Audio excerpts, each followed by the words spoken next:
हमारा कोई शरीर होगा या हम आत्माओं की तरह होंगे या फिर जैसे हम धरती पर हैं वैसे ही स्वर्ग पर भी होंगे। क्या हम गायब होकर एक जगह से दूसरी जगह पर आ जा पाएंगे? बाइबल हमारे स्वर्गीय जीवन के बारे में क्या कहती है? क्या आप जानते हैं कि जी उठने के बाद यीशु मसीह के पास स्वर्गीय शरीर था और वह एक जगह से दूसरी जगह गायब होकर भी चले जाते थे और बंद कमरे में दीवारों के बीच में से गुजर जाते थे, और हमारा शरीर भी ऐसा ही होगा। आइए देखते हैं उस स्वर्गीय शरीर की कुछ गहरी और दिलचस्प बातें। तो ये जानने के लिए कि वह नई देह कैसी होगी, हमें बाइबल में से ये देखने और समझने की जरूरत है कि किन के पास वह नई देह थी, और उनमें से सबसे बड़ी उदाहरण प्रभु यीशु मसीह की है, क्योंकि जब यीशु मसीह जी उठे तो उनके पास वह नई स्वर्गीय देह थी। ये देह स्वर्गदूतों के पास भी थी। बाइबल बताती है कि स्वर्गदूतों के पास भी स्वर्गीय आत्मिक देह है। बाइबल में पौलुस ने कहा कि जी उठने पर हम प्रभु यीशु मसीह के जैसे होंगे, पर यीशु मसीह ने कहा कि जी उठने पर हम स्वर्गदूतों के जैसे होंगे। तो सवाल ये है कि हम यीशु मसीह के जैसे होंगे या स्वर्गदूतों के जैसे? तो इसका जवाब है दोनों के जैसे, क्योंकि प्रभु यीशु मसीह और स्वर्गदूत दोनों के पास स्वर्गीय आत्मिक देह है। जब यीशु मसीह जी उठे उनके पास स्वर्गदूतों जैसी देह थी, जैसा कि लूका 20 अध्याय के 34 आयत में लिखा है कि यीशु मसीह बहुत से लोगों से घिरे हुए थे जो उन्हें बहुत से सवाल पूछ रहे थे, और उनमें से एक सवाल इससे संबंधित था कि जी उठने के बाद शादियाँ कैसी होंगी। यीशु ने उनसे कहा, इस युग के संतानों में तो विवाह होता है, पर जो लोग इस योग्य ठहरेंगे कि उस युग को और मरे हुओं में से जी उठने को प्राप्त करें, वे ना तो विवाह करेंगे और ना विवाह में दिए जाएंगे। वे फिर मरने के भी नहीं, क्योंकि वे स्वर्गदूतों के समान होंगे और पुनरुत्थान की संतान होने से परमेश्वर की भी संतान होंगे। यानी अगर आपको पता है कि आप पुनरुत्थान की संतान हैं, तो आप परमेश्वर की भी संतान हैं, जिसका मतलब है कि आपके पास स्वर्गदूतों की तरह ही स्वर्गीय देह होंगी,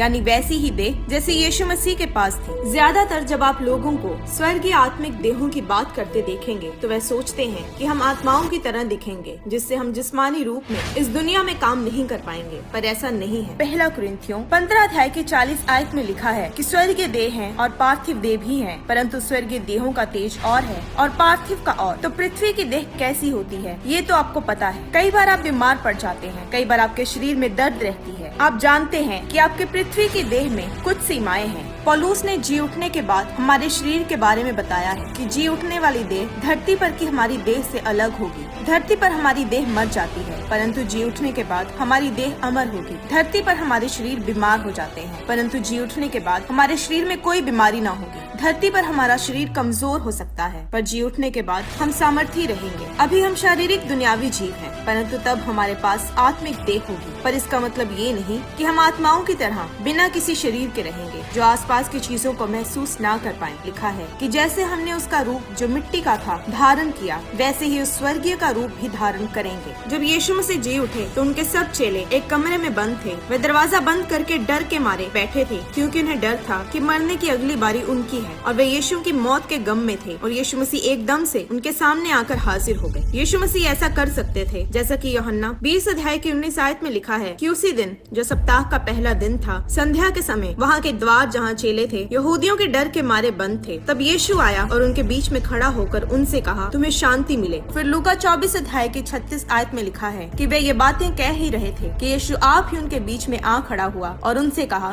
तुम्हें शांति मिले। तो उस समय चेले घबरा गए और समझे कि हम किसी भूत को देख रहे हैं। तो यीशु मसीह ने उन्हें ये साबित किया कि वह कोई भूत नहीं बल्कि वे अपने शरीर में हैं। तो यीशु ने उनसे कहा, क्यों घबराते हो और तुम्हारे मन में क्यों संदेह उठते हैं? मेरे हाथ और मेरे पाँव को देखो कि मैं वही हूँ। मुझे छू कर देखो, क्योंकि आत्मा के हड्डी मांस नहीं होता जैसा मुझ में देखते हो। फिर इसी की 41 आयत में प्रभु यीशु मसीह ने अपने चेलों से कहा कि क्या यहाँ तुम्हारे पास कुछ भोजन है? तब उन्होंने उसे भुनी हुई मछली का टुकड़ा दिया। उसने लेकर उनके सामने खाया। तो यीशु उन्हें ये बताना चाहता था कि वह अपने शरीर में है, यानी अपने स्वर्गीय शरीर में आप खाना भी खा सकेंगे। जैसे यीशु मसीह ने अपने जी उठने के बाद चेलों को उसे छू कर देखने को कहा, यानी वे वैसी आत्मा नहीं बना जैसी हम सोचते हैं, पर जैसे धरती पर का हमारा शरीर ऐसा बनाया गया है जो इस धरती पर रहने के लिए सही है, वैसे ही हमारी स्वर्गीय देह ऐसी होगी जो कि स्वर्ग में अनंत काल तक रहने के लिए फिट होगी। यीशु मसीह के जी उठने के बाद शरीर ऐसा था जिससे वे बहुत कुछ ऐसा कर सके, जैसे चारों तरफ से बंद कमरे में आ जाना।